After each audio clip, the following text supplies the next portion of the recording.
आज का जो समय है, आप जानते हैं कि ऊर्जा यानी कि एनर्जी किसी भी कंट्री के लिए कितना ज्यादा इंपॉर्टेंट है। उसी पे आज हम लोग बात करने वाले हैं इथेनॉल ब्लेंडिंग के बारे में। इथेनॉल ब्लेंडिंग एक ऐसा प्रोसेस है जिसमें इथेनॉल को प्योर पेट्रोल में मिलाया जाता है। अगर 10% इथेनॉल को अगर आप मिलाते हैं प्योर पेट्रोल में तो उसे हम कहते हैं E10।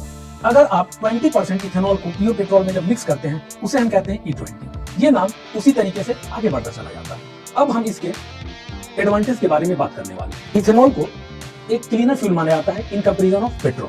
पेट्रोल के मुकाबले ये बहुत कम कार्बन एमिशन करता है और इसे फूड क्रॉप से प्रोड्यूस किया जाता है, जैसे कि शुगर केन, मेज, इन सारी चीजों से इसे बनाया जाता है। और इथेनॉल ब्लेंडिंग से ये हम कहीं ना कहीं जो भी कंट्री है उस पर डिपेंडेंसी कम होगा। जैसे हम जिस कंट्री से इंपोर्ट करते हैं पेट्रोलियम को, जैसे मिडिल ईस्ट कंट्री, तो उनसे थोड़ा बहुत डिपेंडेंसी कम होगा जब आप इथेनॉल को ब्लेंड करेंगे यानी कि मिलाएंगे इसमें पेट्रोल। इथेनॉल जो है पेट्रोल के ऑक्टेन नंबर को इंक्रीज करता है और ऑक्टेन नंबर का मतलब होता है फ्यूल्स की एबिलिटी को बताना, है ना, एबिलिटी को चेक करना। और ये इंजन की एफिशिएंसी को बढ़ाता है, नॉकिंग को रिड्यूस करता है। तो हमारा मोटिव अब क्या हो गया कि नॉकिंग को समझना। तो समझते हैं कि नॉकिंग होता क्या है। नॉकिंग जो होता है एक एबनॉर्मल कंबशन होता है। जब एयर फ्यूल इंजन के सिलेंडर में मिक्स कर जाते हैं तो उस समय अनप्लीजेंट साउंड आता है व्हीकल से, तो गाड़ी को माना जाता है कि एक नॉइज पोल्यूशन को इंक्रीज कर रहा है। और नॉकिंग अगर ज्यादा टाइम रहने से वो क्या होता है कि गाड़ी के इंजन पे एफिशिएंसी पे उसका असर डालता है, ओवर ईटिंग को बढ़ाता जाता है और नॉइज पोल्यूशन को तो बढ़ाता ही बढ़ाता है। Increasing the demand of ethanol can provide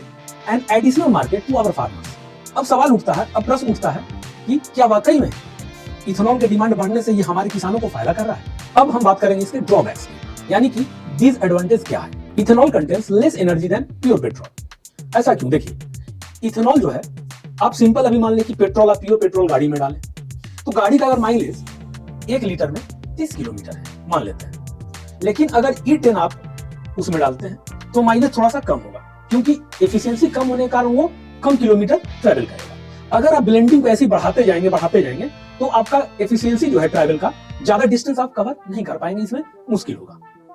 क्योंकि एफिशिएंसी जो होता है यानी कि पेट्रोल, प्योर पेट्रोल के कंपैरिजन में इथेनॉल जो होता है वो कम एनर्जी प्रोड्यूस करता है। इथेनॉल ब्लेंडिंग के कारण कंपैटिबिलिटी का इशू आता है। जैसे कि आप जान रहे होंगे कुछ नई गाड़ियां जो आ रही हैं मार्केट में, अब वो इंजन को इस तरह से अपने डिजाइन कर रहे हैं ताकि वो एक अच्छा एफिशिएंसी दे सके। अभी भी R&D, रिसर्च एंड डेवलपमेंट अभी भी हो रहा है इसमें।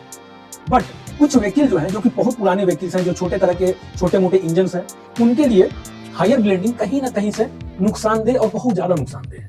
इथेनॉल ब्लेंडिंग के कारण इथेनॉल अगर ज्यादा आप ब्लेंड करते हैं कि ज्यादा मिक्स करते हैं प्योर पेट्रोल में, तो उससे स्टार्टिंग का भी परफॉर्मेंस व्हीकल में देखा गया। जैसे कोल्ड रीजन में, ठंडे के समय में आप देखते होंगे, कभी आप फील किए होंगे कि गाड़ी स्टार्ट होने में बहुत काफी समय लेता है, तो हम लोग बेसिकली क्या बोलते थे कि इंजन अभी ठंडा पड़ा हुआ है, गर्म होना चाहिए, तब जाके गाड़ी स्टार्ट हो, है ना। तो स्टार्टिंग परफॉर्मेंस पे भी इससे इशू होता है। Ethanol absorbs more moisture than pure petrol, यानी कि इथेनॉल में एक कैपेसिटी है कि वो तेजी से मॉइस्चर को बहुत ज्यादा स्तर पे एब्जॉर्ब कर सकता है। तो हमारा मोटिव क्या होना चाहिए कि मॉइस्चर से जितना हो सके थोड़ा गाड़ी को और इंजन में पानी न जाए उसके लिए हमें बचाना चाहिए जहां तक हो सकता है, क्योंकि ऐसा तो नहीं हो सकता कि गाड़ी नहीं हो सकती, होना ही होगा, बट थोड़ा सा बचा करके। क्योंकि इथेनॉल में यही एक डिमेरिट सबसे ज्यादा, जहां तक मुझे लग रहा है, कि ये एब्जॉर्ब करता है मॉइस्चर को बहुत तेजी से और इंजन में फिर इंजन पार्ट या सब कुछ में प्रॉब्लम आ सकती है। और सबसे बड़ा डिमेरिट इसका क्या है कि ये कहीं ना कहीं फूड क्रॉप्स को, जो खाने वाला फूड क्रॉप्स है, उसके प्रोडक्शन पे इफेक्ट कर सकता है।